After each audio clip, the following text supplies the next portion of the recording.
வணக்கம். நல்லுணவு நம்முணவு இந்த அலைவரிசைக்கு உங்கள் எல்லோரையும் அன்போடு வரவேற்கிறேன்.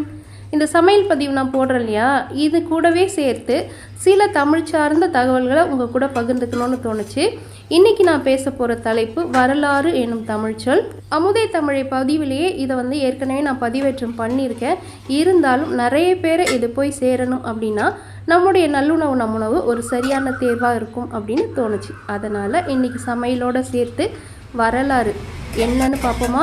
வரலாறுனா நமக்கு முன்னாடி வாழ்ந்தவங்களுடைய கதை அப்படின்னு நம்ம நினச்சிக்கிறோம், சரிங்களா? இந்த சொல்லுக்கு ஆங்கிலத்தில் ஹிஸ்டோரி அப்படின்னு இருக்குது. வரலாறு பேசுகிறதுக்கு தெம்பு வேணும்ல, ஒரு வாய் மோரை குடிச்சிக்கிட்டே பேசுகிற ஆங்கிலேயன் யூத மரபினன், அதனால் அவனுக்கு எல்லாமே ஆண் வழி தான். அதனால் அவன் ஹிஸ்டோரி அப்படின்னு வச்சுருக்கான். இதுவே சமஸ்கிருதம் எடுத்துக்கிட்டிங்கன்னா அதில் இத்திஹாசா அப்படின்னா இது இப்படி தான் நடந்தது அப்படின்னு அவங்க சொல்கிறதா சொல்லியிருக்காங்க. புரியுதுங்களா? அதுக்கு தனிப்பட்ட முறையில் ஒரு சொல் இல்லை.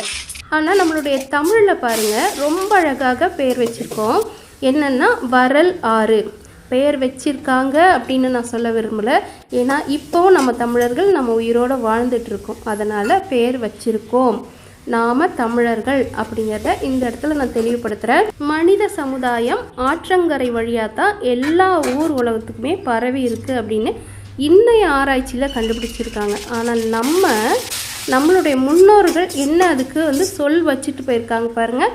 வரல் ஆறு, எந்தெந்த ஆற்றின் வழியாக நம்ம வந்தோம், அங்கே என்னென்ன நல்லது கெட்டதெல்லாம் பார்த்தோம் அப்படிங்கிறது தான் அந்த வரலாறு அப்படிங்கிற சொல்லே நமக்கு தெளிவுபடுத்தக்கூடிய ஒரு செய்தி.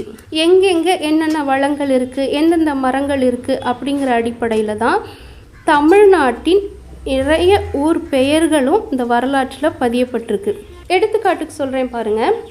இப்போ தில்லை நடராஜர் கோயில் இருக்குது இல்லைங்களா, அந்த ஊருக்கு ஏன் அந்த பேர் அப்படின்னா தில்லை மரங்கள் சூழ்ந்த இடம் அது. அதே மாதிரி தான் ஆற்காடு அப்படின்னு சொல்கிறாங்க இல்லையா, ஆர் என்கின்ற மரங்கள் நிறைந்த பகுதி அது. அதே மாதிரி நம்ம ஊரில் நிறைய மருதாடு, மருதாவூர் அப்படிங்கிற பெயர் கொண்ட ஊர்கள் எல்லாமே மருத மரம் நிறைந்தது. அவ்வளவு ஏங்க நம்ம இன்னைக்கு மதுரைன்னு சொல்கிறோம்.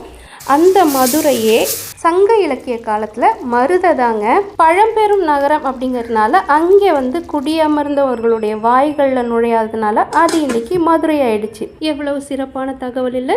சமையலும் முடிச்சுட்டேன். காலைக்கு கஞ்சி வச்சு மல்லாட்ட துவையல், மத்தியானத்துக்கு தக்காளி சோறு, முட்டை பொரியல், இது ஒரு குருமா. செய்யறதுக்கு வெறும் 5 நிமிடம் போதும். இதை தனிப்பதிவில் உங்கள் கூட பகிர்ந்துக்கிறேன். பால் காய்ச்சி வச்சுட்டேன்.